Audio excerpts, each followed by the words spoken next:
ये बात है ईयर 1988 की, जब स्कॉटलैंड के करीब समंदर में दुनिया की सबसे ज्यादा एडवांस्ड और सबसे ज्यादा ऑयल प्रोड्यूस करने वाली रिग जोरदार धमाकों से गूंज उठी और सिर्फ चंद ही मिनटों में समंदर की नजर हो गई। पूरे 3 महीनों तक जोर लगाने के बावजूद भी इन्वेस्टिगेशन टीम को इस हादसे की असल वजह मालूम ना पड़ सकी।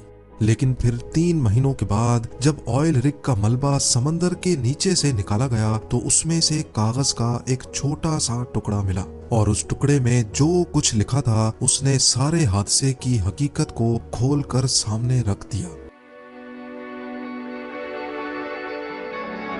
1976 में स्कॉटलैंड के शहर एबरडीन से 190 किलोमीटर दूर वीरान समंदर के ठीक इस हिस्से में ऑफशोर ऑयल प्लेटफॉर्म, जिसको पाइपर अल्फा कहा जाता था, उसने ऑयल की एक्सट्रैक्शन और प्रोडक्शन का काम स्टार्ट किया। पाइपर अल्फा एक बहुत ही मजबूत और एडवांस्ड ऑयल प्लेटफॉर्म था जिसमें 185 किलोमीटर फी घंटा के समंदरी तूफान को भी बर्दाश्त करने की सकत मौजूद थी। था तो ये समंदर के एक ऐसे हिस्से में जहां दूर दूर तक कोई शहर आबाद नहीं, लेकिन पाइपर अल्फा अपने आप ही एक शहर था, क्योंकि एक वक्त में यहाँ 226 वर्कर्स रहते थे जो शिफ्टों में 24 घंटे काम किया करते थे। अपने दौर की हाई टेक रिग होने के साथ साथ पाइपर अल्फा दुनिया की सबसे ज्यादा प्रोडक्टिव रिग भी थी, जो अपने अच्छे वक्तों में डेली 3 लाख से ज्यादा ऑयल के बैरल्स प्रोड्यूस करती थी। इसकी कामयाबी देखते हुए 4 ही सालों के बाद यानी 1980s की शुरुआत में ही इसको नेचुरल गैस और लिक्विड पेट्रोलियम गैस की प्रोसेसिंग के लिए भी इस्तेमाल किया जाने लगा। इसका टोटल वजन 20,000 टन था, जो तकरीबन 100 ट्रेन इंजन्स के बराबर बनता है, और अगर इसकी ऊंचाई का अंदाजा लगाया जाए तो ये समंदर के सरफेस से 90 फीट ऊंची थी, जबकि इसका आधे से भी ज्यादा हिस्सा समंदर के अंदर हुआ करता था। जी हाँ, ये फ्लोटिंग ऑयल प्लेटफॉर्म नहीं था, बल्कि हैरत अंगेज तौर पे इसकी फाउंडेशन 750 फीट समंदर के बॉटम से उठाई गई थी।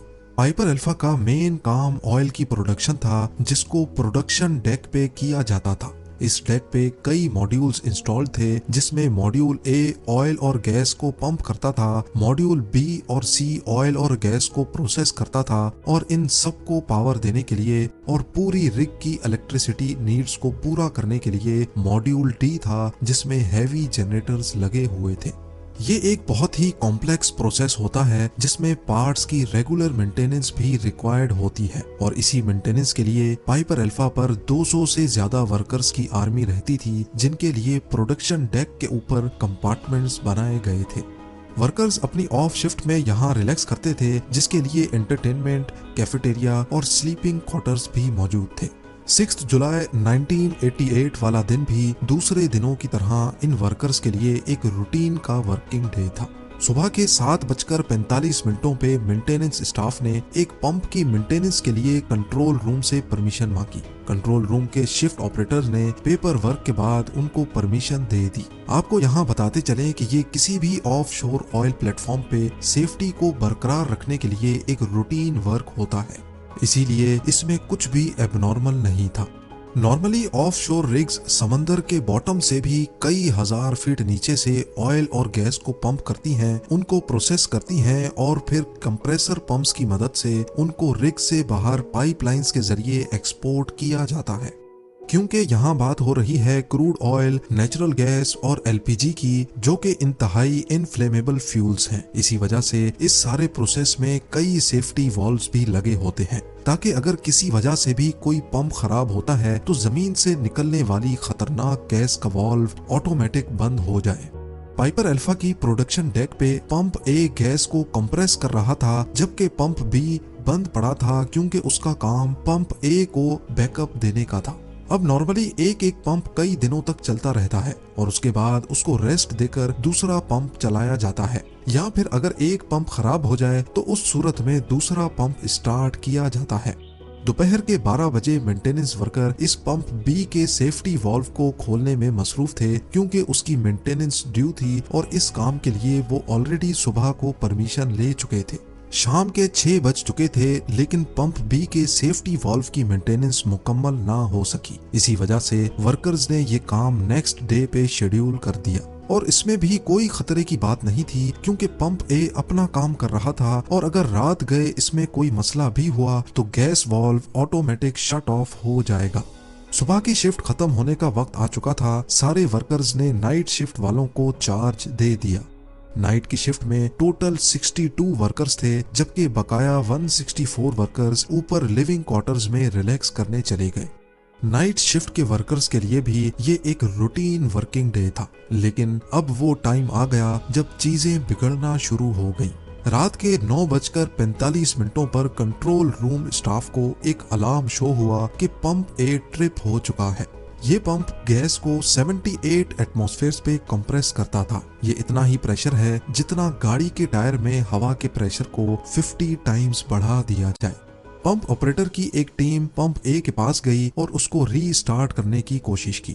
नॉर्मली पंप आसानी से स्टार्ट हो जाता है, लेकिन इस बार वो नहीं हो रहा था। अब कंडीशन ये थी कि जमीन के नीचे से गैस मुसलसल टैंक में जमा होती जा रही थी और अगर अगले आधे घंटे तक पंप ना चला तो गैस वाल्व बंद हो जाएगा और इसके साथ ही पूरी रिग का प्रोडक्शन प्रोसेस भी। बेशक ये इतना डेंजरस तो नहीं था, लेकिन वर्कर्स रिग के शटडाउन को हर कीमत पर अवॉइड करना चाहते थे। ऑपरेटर्स के पास अब सिर्फ एक ही ऑप्शन बचा था कि बैकअप पंप यानी पंप बी को स्टार्ट किया जाए। लिहाजा वो कंट्रोल रूम गए और मेंटेनेंस शीट में देखा तो मालूम पड़ा कि सुबह की शिफ्ट वालों ने पंप बी पर अभी तक मेंटेनेंस का काम स्टार्ट ही नहीं किया। ये देखकर पंप बी को ऑन करने का फैसला किया गया। पंप बी को स्टार्ट करते ही सब कुछ वापस नॉर्मल हो गया, लेकिन इसके 10 मिनटों के बाद 9:55 पर कंट्रोल पैनल में कई और अलार्म्स बजना शुरू हो गए और ये कोई वार्निंग अलार्म्स नहीं थे, बल्कि ये गैस लीकेज अलार्म्स थे। यानी ये इस बात की निशानी थी कि रिग में कहीं ना कहीं गैस लीक हो रही है। अभी कंट्रोल रूम का स्टाफ कुछ और करता कि अचानक एक जोरदार धमाका हुआ और रिग में आग भड़क उठी। पास गुजरती हुई एक मेंटेनेंस शिप के कैप्टन ने ये पूरा मंजर देखा, जिसने बताया कि रिग में पहले ब्लू कलर का फ्लेम भड़का था।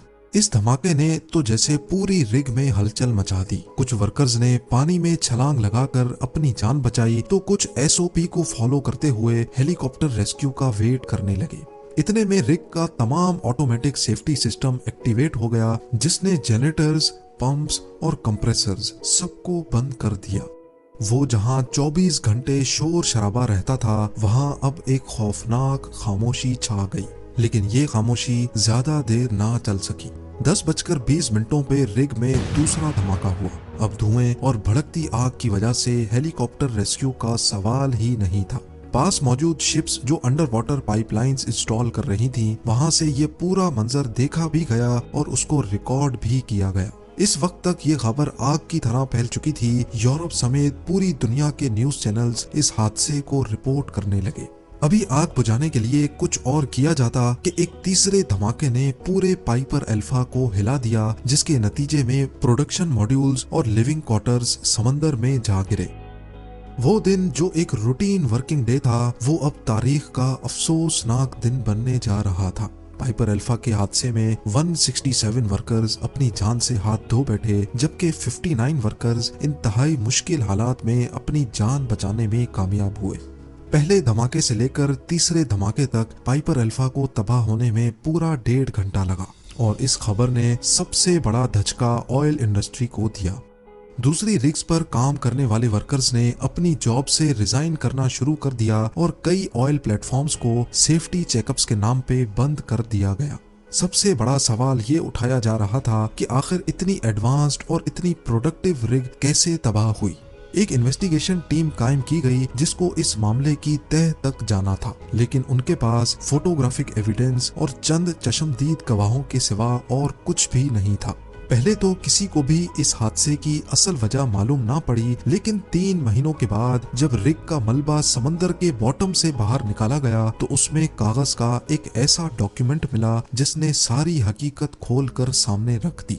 हादसे वाले दिन सुबह को 7:45 पर जब मेंटेनेंस टीम ने पंप बी की मेंटेनेंस की परमिशन मांगी थी, तभी उन्होंने पंप बी के सेफ्टी वाल्व को भी मेंटेन करने के लिए एक अलग डॉक्यूमेंट पर परमिशन मांगी थी और इन्वेस्टिगेशन टीम को यही डॉक्यूमेंट मिला था।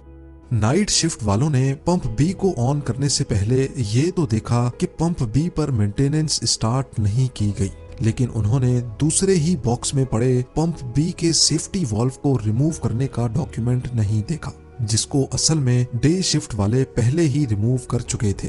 पंप और सेफ्टी वाल्व दोनों अलग अलग रूम्स में मौजूद होते हैं, इसी वजह से किसी ने भी ये नोटिस नहीं किया कि पंप बी का सेफ्टी वाल्व मौजूद ही नहीं है। पंप बी के सेफ्टी वाल्व ना होने की वजह से उसमें से गैस लीक हुई और 10 मिनट के अंदर ही गैस मॉड्यूल की फायरवॉल फाड़कर बाहर निकल गई और अचानक उसमें आग भड़क उठी। मॉड्यूल सी में भड़कने वाली आग जल्द ही मॉड्यूल बी तक पहुंच गई, जहां हजारों टन क्रूड ऑयल सिलेंडर में मौजूद था। इस क्रूड ऑयल को आग लगने से दूसरा धमाका हुआ, जिसने एलपीजी की गैस लाइन को डैमेज किया और एलपीजी गैस लाइन डैमेज होने की वजह से तीसरा धमाका हुआ। अगर आपको इस धमाके की नौयत का अंदाजा लगाना हो तो बस ये जान लें कि पाइपर अल्फा में जिस वक्त आग लगी उस वक्त उसमें इतनी गैस मौजूद थी कि उससे पूरे यूनाइटेड किंगडम की डोमेस्टिक खपत को पूरा किया जा सकता था। इस एक छोटी की गलती की वजह से न सिर्फ कंपनी को 2 अरब यूएस डॉलर्स का नुकसान हुआ, बल्कि कई कीमती जानें भी इस हादसे में जाया हुई। आज भी स्कॉटलैंड के शहर एबरडीन में इन वर्कर्स की याद में एक स्कल्पचर पार्क मौजूद है, जहां उनकी फैमिलीज रेगुलर विजिट करती हैं। उम्मीद है जेम टीवी की ये वीडियो भी आप लोग भरपूर लाइक और शेयर करेंगे। आप लोगों के प्यार भरे कमेंट्स का बेहद शुक्रिया। मिलते हैं अगली शानदार वीडियो में।